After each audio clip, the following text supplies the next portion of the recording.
사랑하는 형제자매 여러분, 오늘 여러분의 삶에 하나님의 깊은 평안과 은혜가 함께하시기를 기도합니다. 우리는 매일 수많은 정보와 이야기 속에서 살아갑니다. 하지만 잠시 멈추어 우리 영혼을 살피고 삶의 근본을 다시 생각하게 하는 지혜의 말씀에 귀 기울이는 시간은 참으로 소중합니다. 오늘 우리가 함께 나눌 이야기가 여러분의 마음에 깊은 울림과 새로운 희망을 심어주기를 바랍니다. 만약 오늘 이 말씀이 당신의 영혼의 단비가 된다면 이 은혜를 주변 사람들과 나누어 주십시오. 좋아요와 구독을 통해 이 채널을 응원해 주시는 것은 저희가 이 귀한 사역을 계속 이어갈 수 있는 큰 힘이 됩니다. 여러분의 작은 참여가 또 다른 영혼에게 희망의 씨앗을 심는 귀한 나눔이 될 것입니다. 이제 살아계신 하나님의 말씀 속으로 함께 들어가 보겠습니다. 오늘 우리가 함께 묵상할 말씀은 히브리서 11장 1절에서 6절까지의 말씀입니다. 아마 많은 분들에게 아주 익숙한 구절일 겁니다. 하지만 우리가 이 말씀을 여러 번 들었다고 해서 그 가치가 줄어드는 것은 결코 아닙니다. 이 더하기 이는 4라는 사실을 우리가 이미 알고 있다고 해서 그 진리가 변하지 않는 것과 같습니다.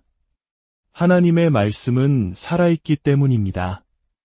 살아있는 생명체와 같아서 우리가 읽을 때마다 전에는 보지 못했던 새로운 것을 발견하게 됩니다. 마치 우리 몸에 살아있는 세포나 분자처럼 하나님의 말씀은 생명력을 가지고 우리에게 다가옵니다. 그것은 영적인 조직과도 같아서 우리 안에 들어올 때 살아 움직입니다. 우리 몸이 사실은 수많은 세포의 결합체인 것처럼 만약 우리 몸에 세포 하나에 문제가 생기면 몸 전체가 영향을 받습니다. 우리의 피부, 장기, 뼈, 피 모든 것이 결국엔 세포로 이루어져 있기 때문이죠. 이와 마찬가지로 우리가 성경의 모든 말씀을 한 번에 다 소화하지 못하더라도 단 하나의 살아있는 말씀, 마치 살아있는 세포 하나가 우리 영혼의 시스템 안으로 들어오기만 한다면 그 말씀은 우리의 삶 전체를 변화시킬 만큼 강력한 힘을 가지고 있습니다. 그래서 성경 속 한 여인이 주인의 상에서 떨어지는 빵 부스럭이라도 족합니다. 라고 고백했던 것입니다. 그 작은 부스럭이 하나에 담긴 능력, 그것이 바로 하나님의 말씀의 힘입니다. 히브리서 11장 1절은 이렇게 시작합니다. 믿음은 바라는 것들의 실상이요 보이지 않는 것들의 증거니. 여기서 중요한 것은 믿음은 이라는 현재형 시제입니다. 믿음은 과거의 것이 아니며 미래에 생길 것도 아닙니다. 믿음은 바로 지금 존재하는 실체입니다. 바라는 것들의 실체이며 눈에 보이지 않는 것들의 명백한 증거입니다. 법정에서 효력을 발휘하는 증거물처럼 말입니다. 3절은 더욱 놀라운 진리를 우리에게 보여줍니다. 믿음으로 우리는 이 세상이 하나님의 말씀으로 창조되었다는 것을 깨닫습니다. 보이는 것은 나타나 있는 것에서 된 것이 아닙니다. 잠시 이 구절에 머물러 생각해 봅시다. 눈에 보이는 것들이 보이는 것들로 만들어지지 않았다는 이 말씀의 깊은 의미를 말입니다. 우리가 만지고 느끼고 볼 수 있는 이 모든 유형의 물질 세계, 이 모든 것은 물질에서 시작되지 않았습니다. 모든 것은 영적인 세계에서 보이지 않는 영역에서 시작됩니다. 바로 이것이 사탄이 우리의 영과 마음을 공격하려는 이유입니다. 우리의 생각과 영혼이야말로 우리 삶에서 현실로 나타날 모든 것들이 잉태되는 자궁과 같기 때문입니다. 잠언에 기록된 대로 사람의 마음의 생각이 어떠하면 그의 위인도 그러한즉. 그렇습니다. 우리의 삶은 우리의 믿음, 우리의 생각이라는 세포로 만들어집니다. 믿음으로 아벨은 가인보다 더 나은 제사를 하나님께 드렸고 의로운 자라 증거를 얻었습니다. 믿음으로 에녹은 죽음을 보지 않고 하늘로 옮겨졌습니다. 하나님께서 그를 데려가셨기 때문이죠. 성경은 에녹이 옮겨지기 전에 하나님을 기쁘시게 하는 자라는 증거를 받았다고 기록합니다. 그는 군중을 기쁘게 한 것이 아닙니다. 이웃이나 친구, 가족을 기쁘게 한 것도 아닙니다. 오직 하나님을 기쁘시게 했습니다. 혹시 우리는 인생의 너무 많은 시간을 우리 삶에 아무런 영적인 영향력도 상급도 줄 수 없는 사람들을 기쁘게 하는데 쓰고 있지는 않습니까? 그리고 6절은 이 모든 것의 핵심을 꿰뚫습니다. 믿음이 없이는 하나님을 기쁘시게 하지 못하나니 하나님께 나아가는 자는 반드시 그가 계신 것과 또한 그가 자기를 찾는 자들에게 상 주시는 이심을 믿어야 할지니라. 에녹이 하나님을 기쁘시게 할 수 있었던 것은 바로 그의 믿음 때문이었습니다. 우리가 거룩한 삶을 살고 찬양하고 기도하는 것 모두 중요합니다. 하지만 그것 자체가 하나님을 기쁘시게 하는 본질은 아닙니다. 하나님을 기쁘시게 할 수 있는 유일한 길은 바로 믿음입니다. 하나님께 나아가는 자는 반드시 그분이 존재하신다는 것을 믿어야 합니다. 이 믿음이 없으면 하나님께 나아갈 수조차 없습니다. 우리가 하나님을 볼 수 있는 것은 우리의 영적인 눈이 밝기 때문이 아니라 하나님께서 스스로를 우리에게 나타내 보여주시기 때문입니다. 그것은 전적인 하나님의 계시이며 은혜입니다. 사랑하는 여러분, 이 모든 것은 결국 믿음의 문제입니다. 이것은 교회에 얼마나 오래 다녔느냐의 문제가 아닙니다. 돈의 문제도 지위의 문제도 아닙니다. 오직 믿음의 문제입니다. 이 사실을 깨닫지 못한다면 우리는 아무것도 이해하지 못하는 것과 같습니다. 초대교회 시절 예루살렘에는 기독교만 있었던 것이 아닙니다. 수많은 종류의 종교와 철학, 사상들이 공존했습니다. 초대교회가 그토록 힘든 시간을 보냈던 이유는 그들이 총과 칼이 아닌 사상전쟁의 한복판에 있었기 때문입니다. 사상전쟁이란 바로 아이디어의 전쟁, 생각의 전쟁입니다. 오늘날 우리도 마찬가지입니다. 우리는 보이지 않는 치열한 사상 전쟁 속에 살고 있습니다. 세상의 문화라는 거대한 파도가 신학을 덮쳐 교회가 목소리를 잃어가는 시대입니다. 우리는 굳건히 서서 우리의 신념을 지켜야 합니다. 예수님 당시에는 여러 분파가 있었습니다. 예를 들어 영지주의라는 사상이 있었습니다. 그들은 지식을 통해 신에게 이를 수 있다고 믿었습니다. 더 많이 알수록 더 똑똑해질수록 신과 같아진다고 생각했죠. 하지만 이 생각에는 큰 문제가 있습니다. 만약 지식을 통해서만 하나님께 갈 수 있다면 지적 능력이 부족하거나 배움이 더딘 사람들에게 하나님은 닿을 수 없는 존재가 되고 맙니다. 하나님은 공평하지 않은 분이 되는 것이죠. 또 바리새파 사람들은 율법을 지키는 행위와 경건한 의식을 통해 하나님께 가까이 갈 수 있다고 믿었습니다. 그들은 자신들의 의로운 행위를 자랑하며 스스로 하나님과 가깝다고 여겼습니다. 하지만 하나님께서는 이 모든 인간적인 기준들을 무너뜨리셨습니다. 하나님은 지식이나 행위가 아닌 아주 단순하고도 보편적인 길을 열어주셨습니다. 그것이 바로 믿음입니다. 믿음은 하나님께서 만드신 최소 공배수와 같습니다. 모든 사람이 접근할 수 있도록 가장 낮은 곳까지 내려오신 하나님의 은혜의 통로입니다. 그래서 그를 읽지 못하는 사람도 믿을 수 있습니다. 많이 배운 지식인이 병들었을 때나 배우지 못한 사람이 병들었을 때나 기적 앞에서는 그 둘 사이에 아무런 차이가 없습니다. 기적은 오직 믿음으로 말미암기 때문입니다. 유대인이라고 해서 이방인보다 더 나은 것도 없습니다. 로마서는 이 모든 것을 무너뜨리고 오직 믿음을 통한 구원을 선포합니다. 교회 안에서도 마찬가지입니다. 평생을 순결하고 유롭게 살아온 성도가 있다고 합시다. 그리고 그 바로 뒤에는 과거의 세상에서 방황하며 죄 많은 삶을 살다가 이제 막 주님께 돌아온 성도가 앉아 있습니다. 하나님의 은혜가 임할 때 그 두 사람에게 임하는 영광에는 아무런 차이가 없습니다. 왜냐하면 구원은 우리의 행위로 말미암는 것이 아니요 오직 믿음으로 받는 하나님의 선물이기 때문입니다. 이것이 바로 세상이 여러분을 미워하는 이유일 수 있습니다. 사람들은 여러분의 과거를 알고 여러분의 약점을 알기에 여러분이 받은 축복을 누릴 자격이 없다고 생각합니다. 저 사람이 어떻게 저런 자리에 오를 수 있지? 저 사람이 어떻게 저런 축복을 받았지? 라며 이해하지 못합니다. 그들은 모릅니다. 이 모든 것이 우리의 자격 때문이 아니라 전적으로 하나님의 은혜이며 믿음의 문제라는 것을 말입니다. 하나님께서 여러분의 삶에 행하실 일들은 종종 세상의 논리를 뛰어넘을 것입니다. 상식적으로 이해되지 않을 것입니다.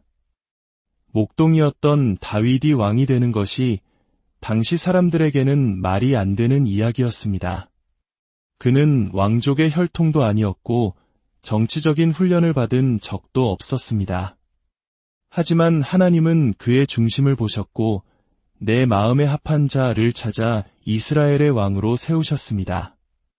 이는 힘으로 되지 아니하며 능력으로 되지 아니하고 오직 나의 영으로 되느니라 하신 말씀을 이루신 것입니다.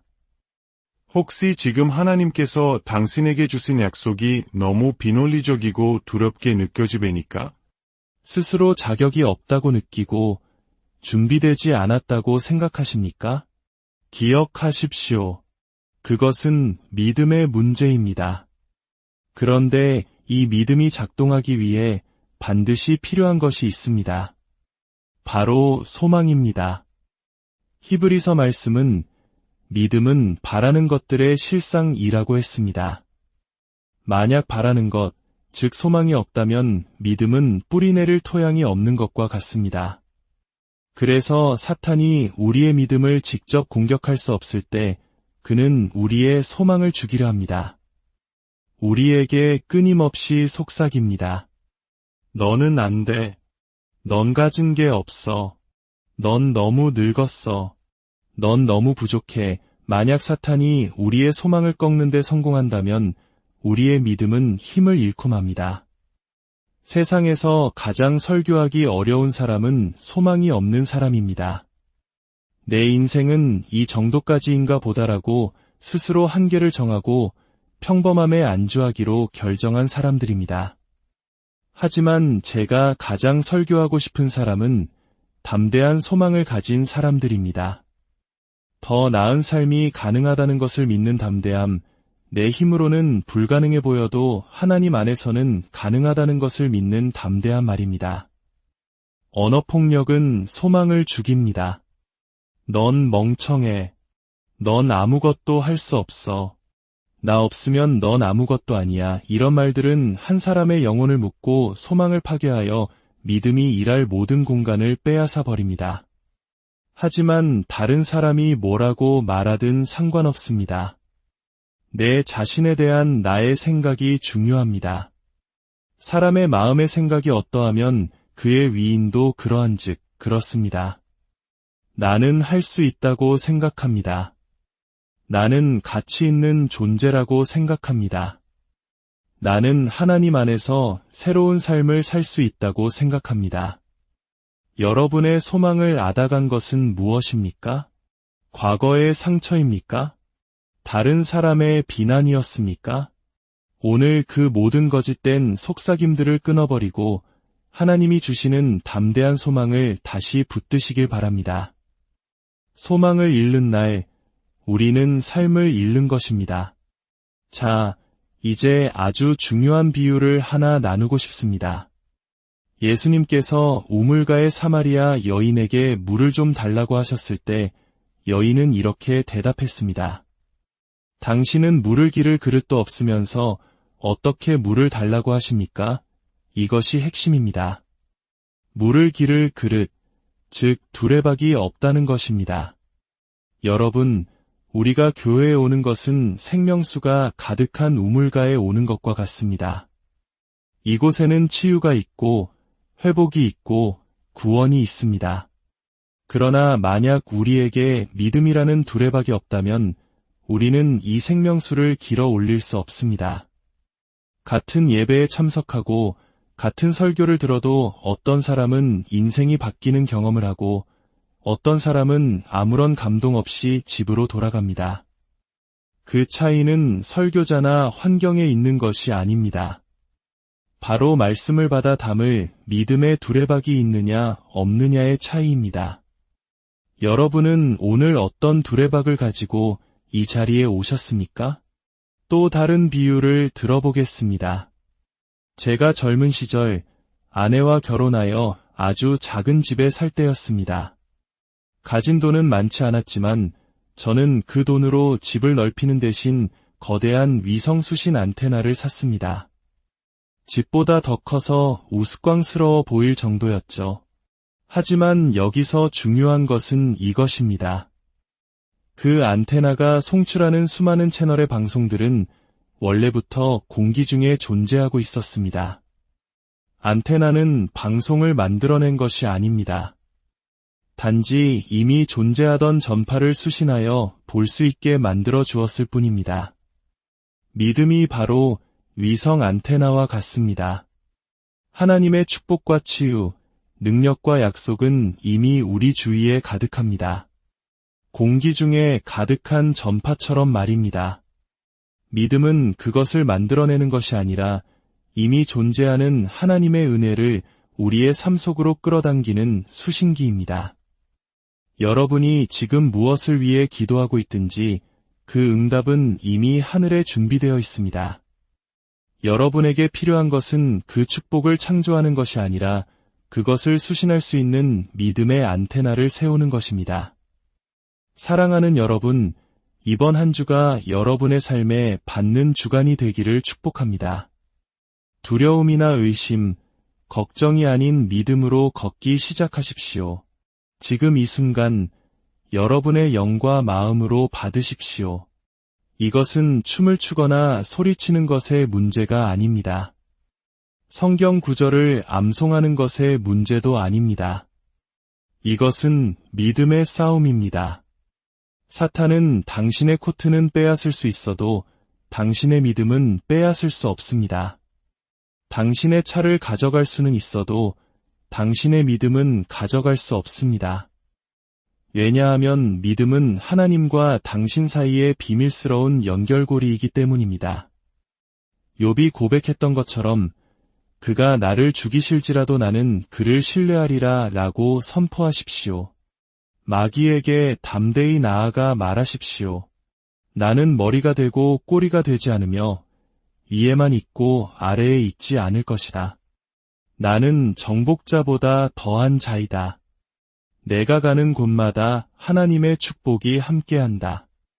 왜냐하면 그 축복은 장소에 있는 것이 아니라 내 안에 있기 때문이다. 왜 마귀가 당신을 막을 수 없는지 아십니까? 왜냐하면 이것은 믿음의 문제이기 때문입니다. 지금 이 자리에 혹은 화면 앞에서 이 말씀을 듣고 있는 모든 분들께 권면합니다. 당신의 과거가 어떠했든 지금 어떤 문제 속에 있든 상관없습니다. 오늘 당신이 하나님을 믿는다면 그분은 당신을 자유롭게 하실 것입니다. 지금은 우물가에 앉아 목말라 죽을 때가 아닙니다. 당신의 믿음이라는 두레박을 깊이 던져 생명수를 길어 올릴 때입니다. 하나님께서 당신을 위해 예비하신 놀라운 것들이 있습니다. 믿음으로 그것을 끌어당기십시오. 믿음으로 받으십시오. 믿음으로 당신의 삶을 새롭게 하십시오. 살아계신 하나님 아버지, 이 말씀을 듣는 모든 심령 위에 성령으로 임하여 주시옵소서. 꺾였던 소망이 되살아나게 하시고 잠자던 믿음이 깨어나게 하여 주시옵소서. 세상의 논리와 상식을 뛰어넘어 역사하시는 하나님을 경험하게 하시고 각자의 삶의 자리에서 믿음의 두레박으로 하나님의 놀라운 은혜와 축복을 길어올리는 한 주가 되게 하여 주시옵소서. 모든 영광을 주님께 올려드리며 우리를 구원하신 예수 그리스도의 이름으로 간절히